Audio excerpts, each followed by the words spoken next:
നമസ്കാരം. ഈ വരുന്ന ഓഗസ്റ്റ് മാസം മൂലം, പൂരാടം, ഉത്രാടത്തിൻ്റെ ആദ്യം 15 നാഴിക ഇവ ചേർന്ന ധനുക്കൂറുകാർക്ക് ഗുണദോഷ സമ്മിശ്ര കാലമാണ്. മനസ്സിൽ ഉദ്ദേശിക്കുന്നത് പോലെ കാര്യങ്ങൾ പെട്ടെന്ന് അനുകൂലമാകണമെന്നില്ല, എങ്കിലും പതുക്കെ പതുക്കെ അനുകൂലമായ മാറ്റങ്ങൾ ആരംഭിച്ചു വരികയാണ്. ജീവിതത്തിൽ പ്രയോജനകരമായ ചില സാഹചര്യങ്ങൾ വൈകാതെ ഉണ്ടാകും. നിങ്ങളുടെ കർമ്മരംഗത്ത് തൽക്കാലം തടസ്സങ്ങളുള്ള അവസ്ഥകൾ കാണുന്നുണ്ടെങ്കിലും പിന്നീട് അതൊക്കെ മാറുന്നതാണ്. വിവിധ മേഖലകളിൽ സ്വന്തമായി ജോലി ചെയ്യുന്നവർ വളരെ സൂക്ഷ്മതയോടുകൂടി പ്രവർത്തിച്ച് മുമ്പോട്ട് പോയാൽ പല വിധത്തിലുള്ള നേട്ടങ്ങൾ അനുഭവപ്പെടാനുള്ള സാധ്യത കാണുന്നുണ്ട്. കച്ചവട രംഗത്ത് പ്രവർത്തിക്കുന്നവർക്ക് നഷ്ടങ്ങൾ അനുഭവപ്പെടാം. സാമ്പത്തിക ഇടപാടുകൾ സൂക്ഷിച്ച് ചെയ്യണം. നിങ്ങളുടെ ബിസിനസ് രംഗം ചുരുങ്ങിപ്പോകാതിരിക്കാൻ വളരെ ശ്രദ്ധിക്കണം. ബിസിനസ് രംഗത്തെടുക്കുന്ന തീരുമാനങ്ങൾ തെറ്റിപ്പോകാതെ നോക്കണം. കസ്റ്റമർമാരുമായി നല്ല ബന്ധം നിലനിർത്തേണ്ടതുണ്ട്.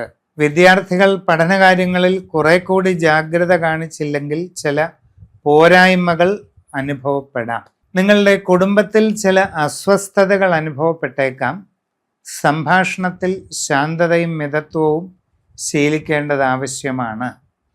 കലാകായിക രംഗത്ത് പ്രവർത്തിക്കുന്നവർ കുറെ കൂടി സൂക്ഷ്മതയോടുകൂടി പ്രവർത്തിച്ചില്ലെങ്കിൽ ചില പരാജയ സാധ്യതകൾ കാണുന്നുണ്ട്. കാർഷിക രംഗത്തുള്ളവർക്ക് ഗുണാനുഭവങ്ങൾ പ്രതീക്ഷിക്കാം. വിവാഹ ആലോചനകളിൽ അധികം വൈകാതെ തീരുമാനമുണ്ടാകാം. വിദേശ രാജ്യങ്ങളിൽ ജോലിക്ക് പോകാൻ ശ്രമിച്ചുകൊണ്ടിരിക്കുന്നവർക്ക് അങ്ങനെയുള്ള ശ്രമങ്ങളിൽ നഷ്ടങ്ങൾ ഉണ്ടാകാതെ പ്രത്യേകം നോക്കണം. നിങ്ങൾ ചെയ്യുന്ന പരിശ്രമങ്ങളിൽ കുറവുകളോ പോരായ്മകളോ വന്നിട്ട് അത് തടസ്സപ്പെട്ടു പോകാനുള്ള സാധ്യതയും കാണുന്നുണ്ട്. നിങ്ങളുടെ പ്രവർത്തനങ്ങളിൽ അശ്രദ്ധയും ആലോചനക്കുറവും ഉണ്ടായിട്ട് പല ബുദ്ധിമുട്ടുകളും അനുഭവപ്പെടാം. പരീക്ഷകളിലും ഇൻ്റർവ്യൂകളിലും വേണ്ടത്ര സൂക്ഷ്മത പാലിച്ചില്ലെങ്കിൽ നിങ്ങൾ ഉദ്ദേശിക്കുന്ന ഫലമുണ്ടായെന്ന് വരത്തില്ല. പുതിയ സംരംഭം തുടങ്ങാനായിട്ട് പരിശ്രമിക്കുന്നവർക്കും പല വിധത്തിലുള്ള തടസ്സങ്ങൾ അനുഭവപ്പെട്ടേക്കാം. പഠിച്ച് സൂക്ഷ്മതയോടെ കാര്യങ്ങൾ ചെയ്യുക. ജീവിതത്തിൽ സുപ്രധാന വഴിത്തിരിവിലൂടെ കടന്നു പോകുന്ന കാലഘട്ടമാണ്.